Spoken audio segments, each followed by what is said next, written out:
Olá pessoal, aqui é o Velgas, hoje dia 7 de abril de 2022.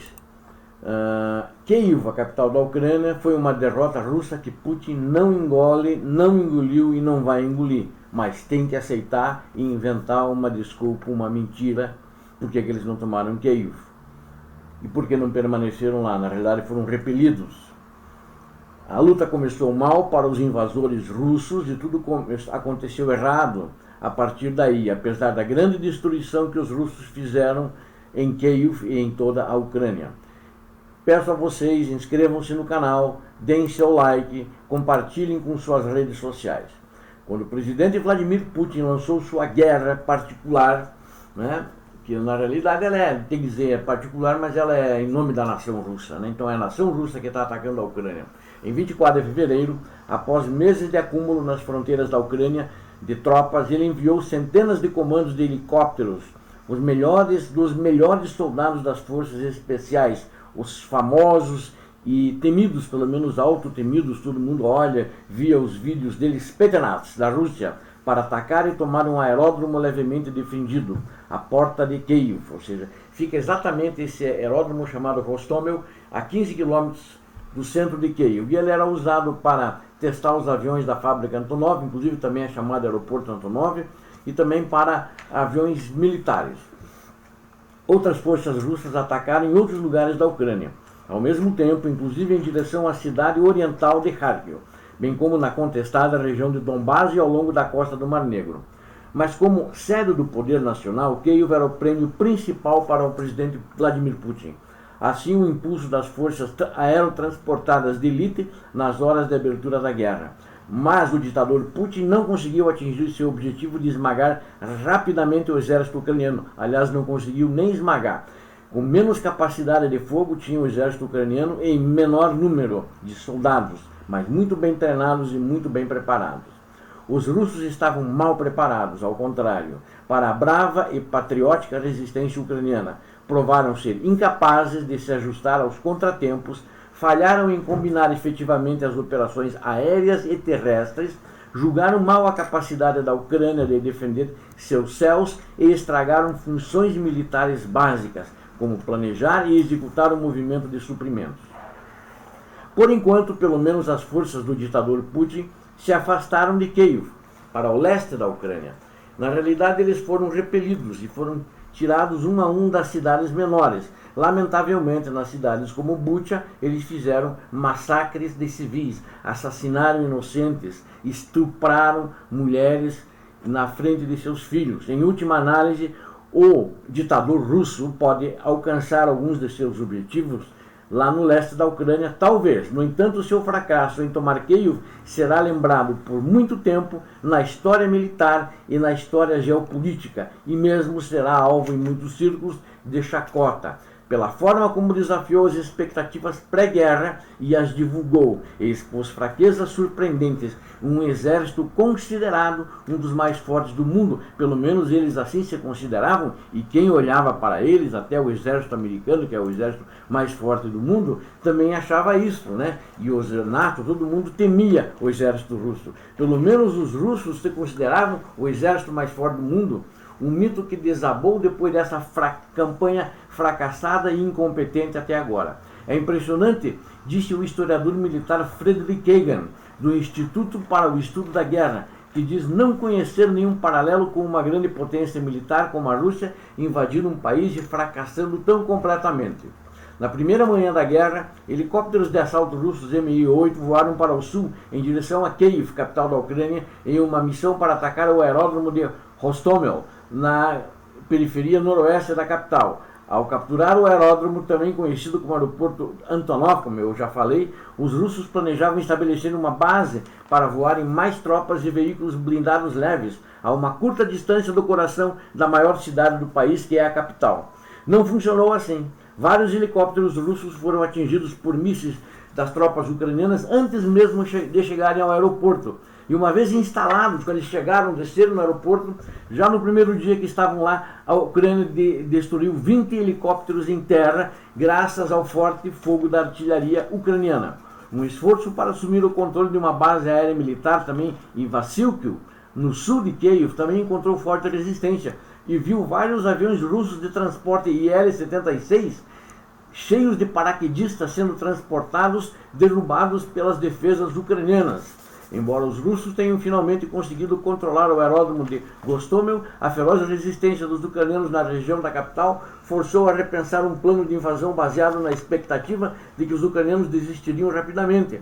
O Ocidente hesitaria e as forças russas teriam combates fáceis. Era o sonho do general Shoigu, era o sonho do Putin, era o sonho do Lavrov, mas tudo deu errado. Missões de assalto aéreo atrás das linhas inimigas, como executada em Rostomel, são arriscadas e difíceis. E na realidade eles entraram atrás das forças inimigas. Na realidade eles sozinhos acabaram se cercando. O fato de que o ataque a Rostomel pela 45ª Brigada Aerotransportada de tropas especiais russas, famosos Spetsnaz, entre aspas, famosos, falhou por não se destacar em retrospecto se o esforço russo mais amplo tivesse melhorado a partir daquele ponto, mas isso não aconteceu. Eles inclusive tiveram baixas perdas de soldados e praças de oficiais. Os russos tentaram fazer então pequenas incursões que foram mal sucedidas até o coração da capital ucraniana, Kiev, e mais tarde tentaram a grande custo cercar a capital, fazendo um arco mais a oeste.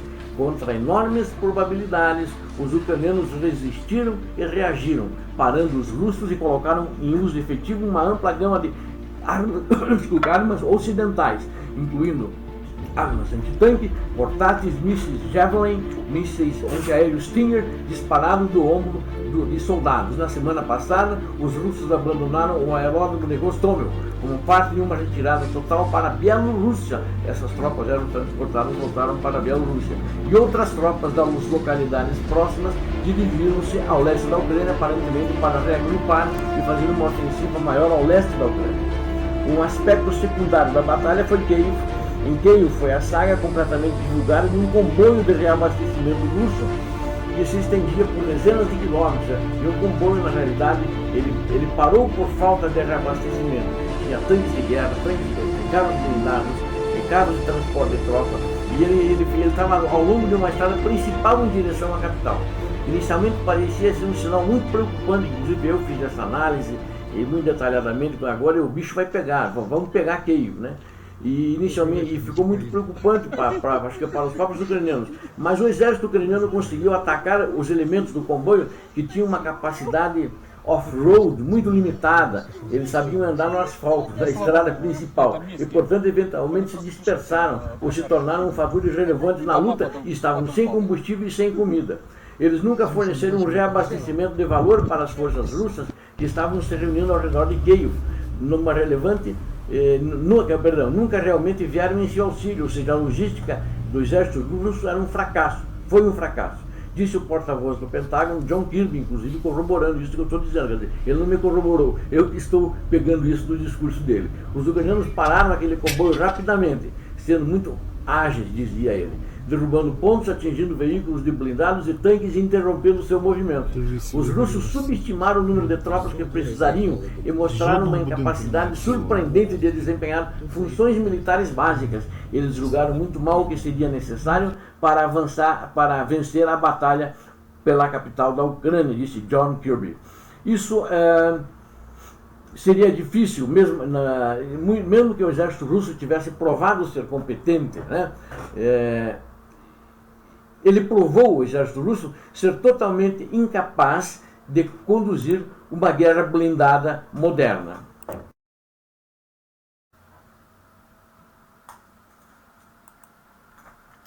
Agora, o Putin ficou surpreso com o péssimo desempenho do exército russo.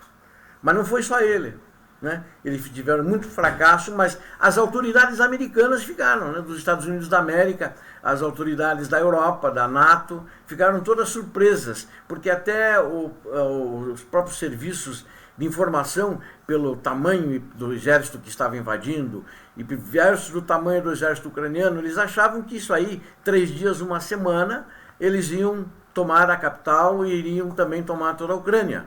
Acho que todo mundo errou, né? Eu já tinha dito antes da guerra que com 200 mil homens não vai se tomar um país de 604 mil quilômetros quadrados. Não vão conseguir isso, né? Em alguns dias eles achavam que iam dar um passeio lá e iam tomar. Ou seja, não aconteceu isso. Não, eles achavam que ia ser como uma faca quente na manteiga, ou seja, né? Passou ali de leve, cortou e levou. Então não é isso que aconteceu. Mas também eles se esqueceram que o exército ucraniano, desde 2014, vem sendo treinado pelos americanos, um pouco pelos ingleses e alguns também, a Guarda Nacional, por exemplo, foi treinada pelos canadenses.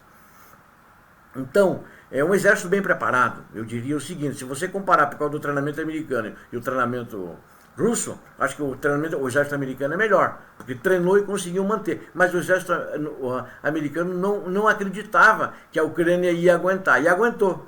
E está aguentando mais e, em função disso, está recebendo mais armamento. Né? E no dia 25 de março, após um mês do início da invasão, que ela começou em 24 de fevereiro, o ditador russo mandou o general Shoigu declarar que havia alcançado seus objetivos na região de Kiev, né, da capital, e que vão mudar o foco para a área separatista de Donbass, no leste da Ucrânia. Bom, mas por que ele fez isso? Porque estavam sendo repelidos, né, estavam sendo tocados para trás pelos ucranianos. Eles suspeitavam de um estratagema de Putin para ganhar tempo sem desistir dos seus objetivos maximalistas, vamos dizer assim, que era tomar a capital, mas em poucos dias essa retirada começou a acontecer e todas as cidades ao redor hoje estão praticamente liberadas. Mas eles foram com um efetivo muito pequeno para tentar tomar a capital de 3 milhões de habitantes e não conseguiram. E Putin ainda pode estar tentando reorientar seu esforço de guerra com um objetivo menor, né? De expandir o controle russo em Donbass e garantir um corredor terrestre que vai de Donbass à península da Crimeia. Mas seu fracasso em Kiev revelou fraquezas que sugerem que é improvável que a Rússia tente novamente em breve derrubar a capital da Ucrânia. A curto prazo ele não vai conseguir.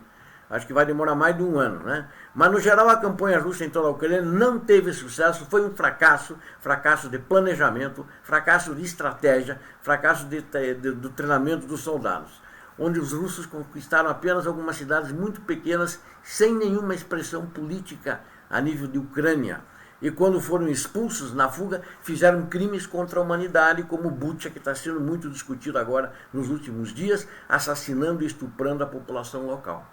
O quadro para a Rússia piora a cada dia, onde o autoproclamado melhor imbatível exército do mundo, que seriam eles, mostrou-se incompetente e mostrou-se que não passa de um bando de criminosos terroristas cujos generais e seu ditador-chefe supremo Putin não passam de assassinos vulgares, que ficam felizes cometendo todo tipo de crime contra civis, contra crianças, contra pessoas despreparadas, mas de fato não tem nenhuma competência estratégica, tática, operacional ou coisa que o valha, porque perderam e esta é uma grande derrota para eles. Eles estão tentando justificar que mudaram o plano, por causa disso saíram ali, mas não tiveram a competência para tomar a capital. Mas eu acho que eles não aprenderam a lição, né? Para finalizar aqui. Eu acho que eles não aprenderam a lição, porque há 800 anos, desde que Moscou, que se confunde com a fundação da Rússia, aproximadamente 800 anos, eles tentam destruir a Ucrânia. Atacam a Ucrânia, algumas vezes invadiram com sucesso, que nem os soviéticos. A Ucrânia ficou sob o domínio soviético, a Ucrânia ficou sob o domínio dos tsares durante um período longo também. Então eles estão sempre invadindo e assassinando o povo ucraniano. Porém, sem nenhum sucesso até agora, eles não conseguiram destruir a Ucrânia. A Ucrânia sempre se levanta e a Ucrânia sempre será eterna, porque a Ucrânia vem antes da Rússia.